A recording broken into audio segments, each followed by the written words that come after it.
केवटों के कबीले में एक केवट थे। वो राम जी के भक्त थे और राम जी की चर्चा अपने कबीले में किया करते थे। उनका छोटा बच्चा था। अब वो जो बच्चा था तो वो राम जी की चर्चा सुनता। राम जी ऐसे हैं, राम जी ऐसे हैं। उनका सौशील्य गुण, उनकी औदार्यता,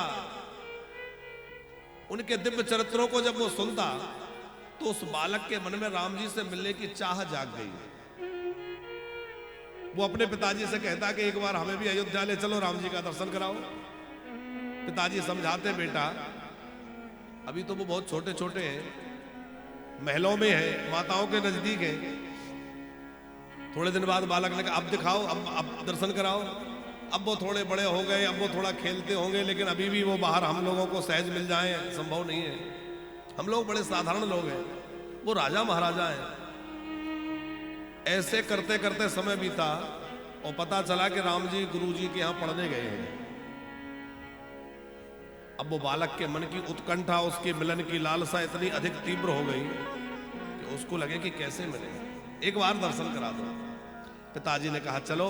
अब वो गुरुकुल से पढ़ के आ रहे होंगे और जब वो गुरुकुल से पढ़ के लौटेंगे तो उनकी यात्रा निकाली जाएगी, नगर भ्रमण होगा। तो नगर भ्रमण जब होगा तो हम लोग भी उसी नगर भ्रमण में दर्शन कर लेंगे। तो वो केवट अपने बच्चे को लेकर के अयोध्या के लिए तैयार हुआ चलने के लिए। बच्चे ने सोचा कि राम जी से मिलने जा रहे हैं, कुछ उपहार ले चले। अब बच्चे के पास तो कुछ था नहीं, तो बांस की एक डलिया उसने ले ली। जो बांस होते हैं, बांसों से बनी हुई डलिया, उसने उसमें मृग चर्म से बनी हुई जूतियां रख ली। मृग के चर्म रखा होगा, कोई जूतियां होंगे, बोले राम जी को भेंट करूंगा। और बांस से बने हुए एक धनुष बाण रख लिए। दो चीजें डलिया में रख ली, क्या क्या? एक धनुष बाण और एक जूतियां।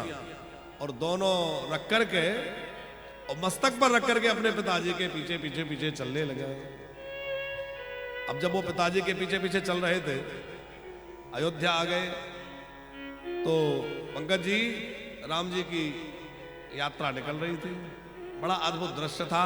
राम जी रथ पर बैठे हैं, चक्रवर्ती नरेश महाराज दशरथ विराजमान हैं और अनेक मंत्री महामंत्री सुरक्षा में लगे हुए हैं। बड़ी भारी सुरक्षा का घेरा है। राम जी का रथ जो है चला जा रहा है, सुंदर सहनाइयां बज रही हैं, मंगल गीत हो रहे हैं, राम जी की यात्रा हो रही है। उस बालक ने अपने पिताजी से पूछा राम जी कहाँ हैं? बोले वो देखो रथ पर बैठे।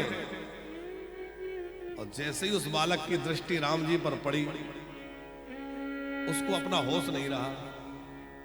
अब वो इतना राम जी के रूप को देखकर व्याकुल हो गया कि राम रूप को देख करके व्याकुलता से राम जी के लिए मिलने के लिए दौड़ पड़ा। अब जैसे ही वो सुरक्षा घेरा को भेद कर दौड़ने लगा, एक साधारण सा बालक राम जी की ओर सहसा बढ़ जाए। राम जी राजकुमार है, चक्रवर्ती नरेश के पुत्र हैं। सुरक्षा कर्मियों ने पकड़ लिया, तमाम डंडे उसकी पीठ पर पड़ गए। कहां जाता है, ये क्या कर रहा है, ये क्या तरीका है? पर उसको डंडों का भान नहीं है, उसकी दृष्टि तो श्री राम पर है और श्री राम जी से मिलने के लिए व्याकुल हो रहा है। राम जी ने इस दृश्य को देखा, तुरंत अपने सेवकों को रोका। रोको रोको, क्या हुआ? बोले महाराज जाने ये बच्चा कौन है, सुरक्षा घेरा तोड़कर आपकी ओर भाग रहा था। राम जी ने कहा आने दो उसको।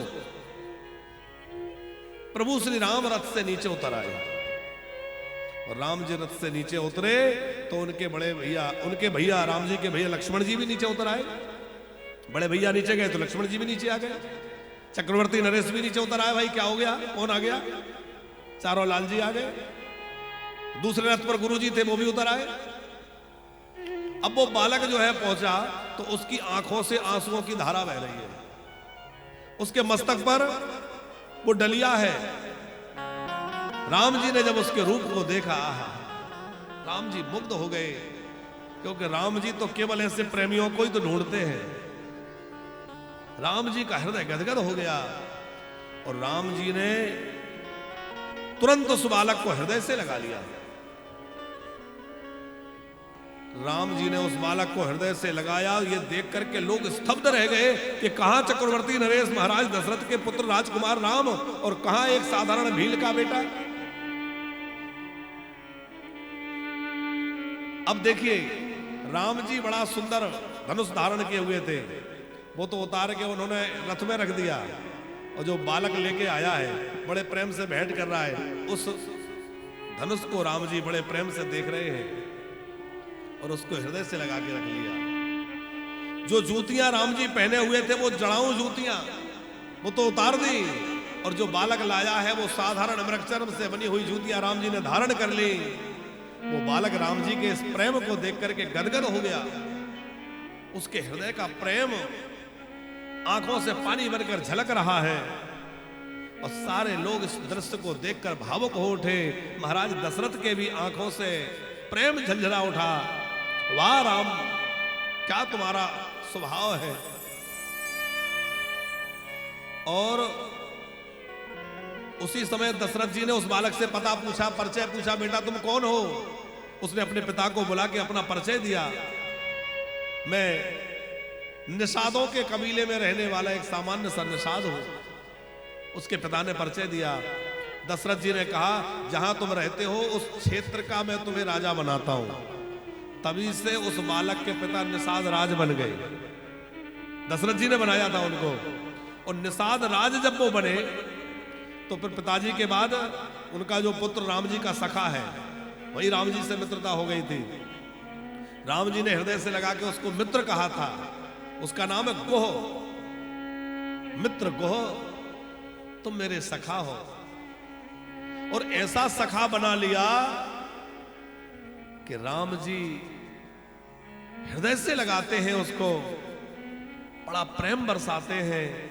वन यात्रा में गए, उसने बहुत स्वागत किया। निषाद राज को आप प्रसंग सुनते हैं। आप विचार करिए कि ऐसा राम जी जैसा सौशील्य गुण किसमें होगा। अस स्वभाव कहीं सुना ना देखा, ऐसा स्वभाव ना कहीं सुना गया और ना कहीं देखा गया। सुग्रीव को राम जी ने अपना मित्र बनाया, अग्नि को साक्षी बना करके, और सुग्रीव को अपना सखा कह दिया। और क्या कहा, सखा सोच त्यागहो बल मोरे। हे सखा सुग्रीव, अब तुम मेरे बल पर भरोसा करो और अपना सारा शोक त्याग दो।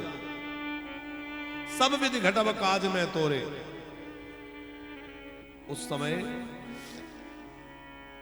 पंकज जी, राम जी जानकी जी के ब्रह में थे, और ब्रह के कारण कितने व्याकुल थे। आप लोग प्रसंग सुनते हैं कि वृक्षों से पूछते थे, कहां है जानकी। हे खग मृग हे मधुकर श्रेणी, तुम देखी सीता मृग नयनी। कितनी व्याकुलता राम जी के अंदर है। लेकिन जब सुग्रीव को अपना मित्र कह दिया तो सोचा कि जब तक सुग्रीव को उसके परिवार से नहीं मिला दूंगा, उसकी पत्नी से नहीं मिला दूंगा, सुग्रीव को उसके राजगद्दी पर नहीं बिठा दूंगा, तब तक मैं और कोई चिंतन नहीं करूंगा। तो जानकी जी के ब्रह का दुख भी राम जी भूल गए।